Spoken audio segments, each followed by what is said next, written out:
Hello दोस्तों, कैसे हो आप सभी। आई होप सब अच्छे होंगे। तो दोस्तों स्वागत है आपका हमारे चैनल पर।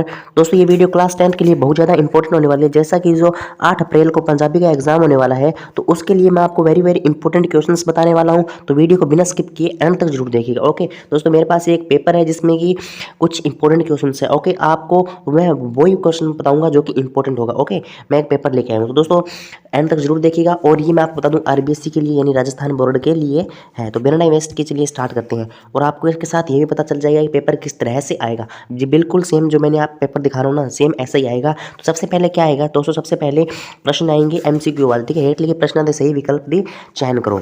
ओके, तो इसमें जो पहला प्रश्न है, कुछ कहा था डैश गजल का कवि है। तो दोस्तों मैं आपको बता दूं कि ये जो गजल है ना, इसकी इंपॉर्टेंट नहीं है, कोई भी गजल आ सकती है। तो आप जो कवि है ना वो याद कर लेना। ओके, बस आपको ये बताना है जो कवि हैं वो जरूर आते हैं, 2-3 प्रश्न इनके आते हैं, एक एक नंबर के आते हैं, तो ये जरूर पढ़ लेना। ओके, और एमसीक्यू दोस्तों मैंने पहले पढ़ लिए थे, इसके अंदर जे कोई इंपॉर्टेंट नहीं है, सिर्फ किरत निबंध का निबंधकार ये थोड़ा इंपॉर्टेंट है, तो ये आप ज़्यादा पढ़ लेना। ओके, तो दोस्तों आगे चलते हैं। तो आगे दोस्तों ये एमसीक्यू हैं जो वो 12 आएंगे टोटल, सभी एक एक नंबर के होंगे।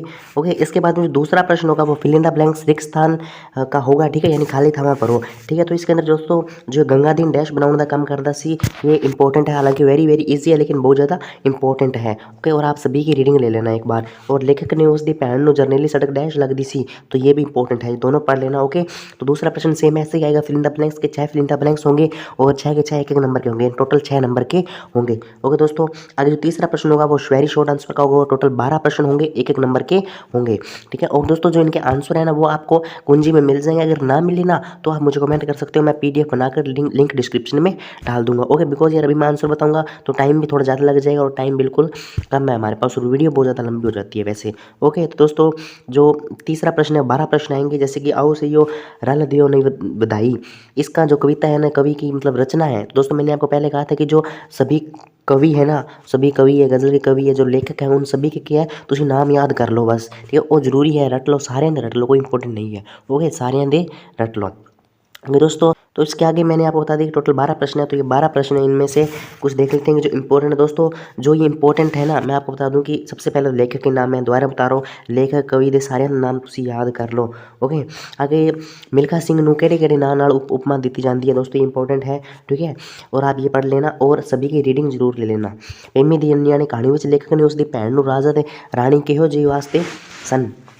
ठीक है, ये इंपॉर्टेंट नहीं है, पढ़ लेना, रीडिंग मार लेना, सभी को कह रहा हूँ, हाथ जोड़ कर कह रहा हूँ। ठीक है, यानी रीडिंग जरूर मार लेना, और जो मैं इंपॉर्टेंट बता रहा हूँ वो आप जरूर याद कर लेना। ओके, लिपि की होती है दोस्तों, जो व्याकरण है ना वो आप थोड़ी बहुत मतलब परिभाषा है ना, परिभाषा और उनके जो प्रकार हैं वो याद कर लो। उनके जो प्रकार है ना, प्रकारों की जो परिभाषा है ना वो इंपॉर्टेंट नहीं है ज़्यादा। ठीक है, उनके एग्जाम्पल प्रकार बस आप ये याद रखो, और जो मेन जो जैसे कि विशेषण है तो विशेषण की परिभाषा, प्रकार और उनके एग्जाम्पल वो याद रख लो।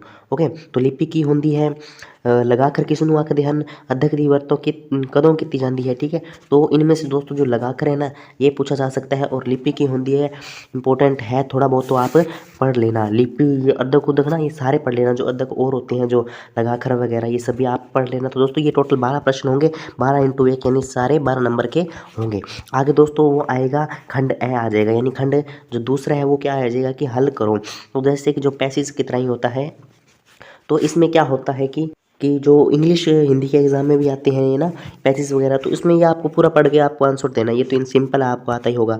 ओके, इस और दोस्तों इसके आगे कुछ आपके व्याकरण के क्वेश्चंस पूछे जाएंगे, और आपको जो पिछले वाला जो पैसेज था उसके अंदर 4 से 8 तक आपको प्रश्न लिखने थे, क्योंकि पीछे लिखा हुआ था। ठीक है, 4 से 8 तक, तो ये शब्द ये क्या है, सभी प्रश्न उस पैसेज वाले के हैं। ठीक है, आगे जो 7 तक ना अर्थ लिखो, ये भी पता नहीं उसके में है, सॉरी दोस्तों देखा नहीं ध्यान से।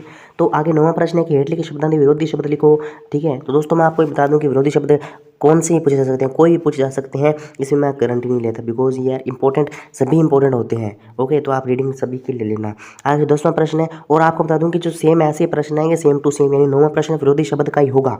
आगे 10वां प्रश्न है ना, यानी समानार्थक शब्द के बारे में आपको लिखना है, दो समानार्थक शब्द लिखने हैं। और जो 11वां प्रश्न है ना वो की है, वो बहुअर्थक शब्द है, यानी जैसे कि हार है, तो इस पे ना 2 क्या है वाक्य बनाने हैं, सेम टू अलग अलग बनाने हैं, सॉरी डिफरेंट बनाने हैं। ओके, जैसे कि हार है तो हार तक एक को तो वो जितने वाला हार है, हार जीत, ते दूजा केड़ा वो घर वाला हार है ना, हार फुल, यानी एक तो फ्लावर हो गया, एक फूल मतलब फुल, पेट फुल हो गया मेरा ना, टेड फुल हो गया, लाइक दिस। तो ऐसा होगा। तो 11वां प्रश्न वो आपको ऐसे वाक्य बनाने हैं।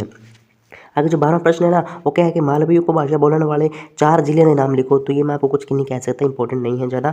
आगे जो उल्टे होर जमाने आई केंद्रीय भाव अपने शब्दां में लिखो, ठीक है, तो ये पढ़ लेना। और इसका भी ये सुनेहा की दिन दी है, ठीक है, सुखी जीवन दी कुंजी सांझी कंद कहानी नू सानू की शिक्षा मिलती है। तो शिक्षा आप सभी के पढ़ लेना, सभी कविता है जो कहानी है ना, उन सारे दी तो शिक्षा ही पढ़ लियो।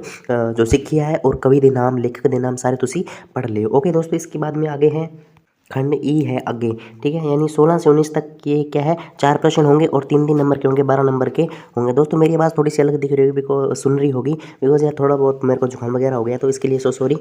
ओके, तो अगला जो 16 प्रश्न है ना, यानी जो नीचे वाला है ना, अथवा में, यानी आपको टोटल 8 प्रश्न दिए जाएंगे और 8 में से मतलब नहीं, ऐसे नहीं कह सकते हम कि एक प्रश्न 2 प्रश्न दिएंगे, 2 में से 1 करने होंगे आपको, ठीक है। तो यानी अथवा में दिए होंगे आपको। तो 9th क्लास में भी एग्जाम हुए थे, इंग्लिश का भी हो गया आपका, है ना, तो आपको पता लग गया होगा कैसे कैसे आते हैं, ठीक है। अथवा में यानी और में आते हैं। तो आपको जो किक्कर वाला है ना, किक्कर कविता विच आए विचारन अपने शब्दां विच बयान करो। दोस्तों ये इंपॉर्टेंट है और ये अथवा में आएंगे, 2 प्रश्न आएंगे, आपको कोई एक प्रश्न लिखना होगा। ये आपके लिए बहुत ईजी है, 3 नंबर आपको फ्री में मिल जाते हैं, यानी 12 नंबर टोटल फ्री में मिल जाते हैं। आपको पढ़ना पड़ता है उसके लिए बस। और फ्लाइंग सिख मिल्खा सिंह निबंध सार संक्षेप लिखो, फ्लाइंग सिख वाला इंपॉर्टेंट है, ठीक है, तो आप पढ़ लेना। और कीरत वाला भी इंपॉर्टेंट है, निबंध सार अपने शब्दां में लिखो। तो ये अथवा में लिखने हैं, एक एक सभी प्रश्न है। तो आगे है खंड से है आगे, लेकिन जो प्रश्न थे वो 19 तक थे ना, वो 3 नंबर वाले, ठीक है। तो महाराजा गंगा सिंह के जन्म ते बचपन की जानकारी देंगे।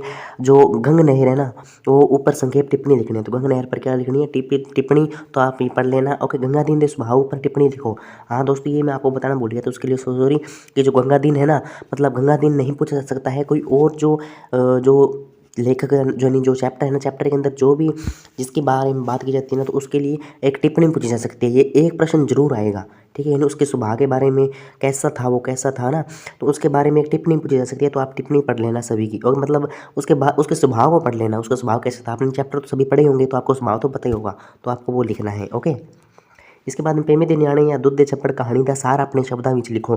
दोस्तों ये दुध दा छप्पड़ है ना, वो क्या है, इंपॉर्टेंट है थोड़ी। और पेमे दे न्याणे आप सभी पढ़ लेना। ओके, सार लिखना है, यानी एक तरह से जो मैं इंग्लिश में बोला तो समरी लिखनी है इसकी।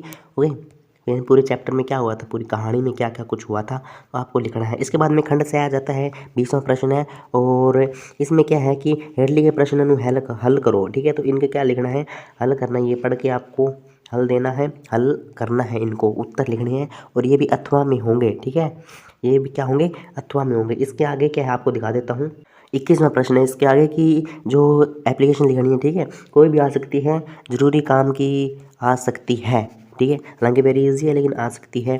तो आप ये दोनों भी पढ़ लेना। और उसके बाद में जो लास्ट एंड फाइनल क्वेश्चन है वो क्या है, वो लेख लिखना है। तो गुरु नानक देव जी वैसाखी का मेला, साड़ी सामाजिक बुराइयाँ, ठीक है, तो इनमें से क्या करना है, कोई एक ही करना है, ठीक है दोस्तों। और ये होगा 4 नंबर का और ये होगा 6 नंबर का। तो टोटल 22 क्वेश्चन आएंगे आपके एग्जाम में, और सेम इसी तरह से आएंगे जिस तरह से मैंने बताया, यानी 22वां प्रश्न लेख का ही होगा और 21वां एप्लीकेशन का ही होगा। तो इस तरह से टोटल 22 क्वेश्चन आएंगे, ठीक है। और जो गुरु नानक देव जी का है ना, वो आप याद कर लेना, गुरु नानक देव जी और गुरु गोविंद सिंह जी का, ये दोनों इंपॉर्टेंट है।